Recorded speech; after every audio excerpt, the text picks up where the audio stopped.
Hello guys, welcome to my channel. Thank you so much for stopping by to watch this video. If this is your first time coming across my channel, please do well to join the family by subscribing. And if you are a constant viewer and you are not yet subscribed, I don't know what you're waiting for, please subscribe, click on notification icon so that when I upload subsequent episodes you're informed almost immediately. Thank you so much. So let's get into the video.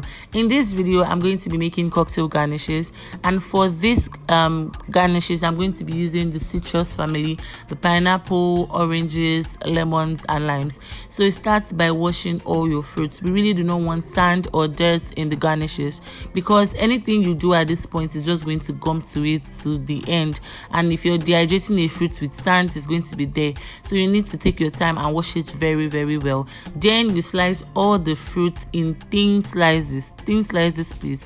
After dehydrating, it's going to be thin, yes, but you need to have given it this foundational look so that by the time it's dehydrated it looks very close, if not the same as most of the garnishes you would usually see on cocktails. But if you follow what I've been saying in this video to the T, you're going to have the same results. So you take all the fruits one after the other. I started by slicing my limes, then I moved to the oranges and now the lemons. You cut them thinly the way I have been saying.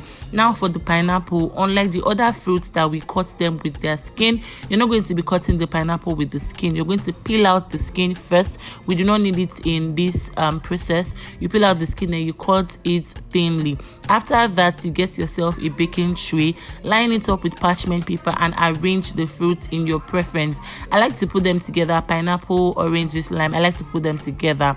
After that, you put it in an oven at 100 degrees Celsius for 8 hours. Yes, you need to be patient. You need to have patience for it. If not, it's not going to come out the way you want it to be.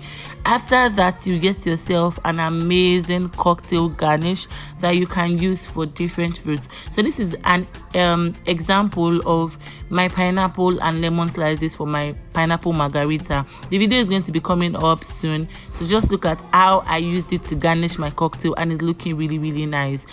Please try this out and let me know the results. I'll see you in my next episode. Bye guys.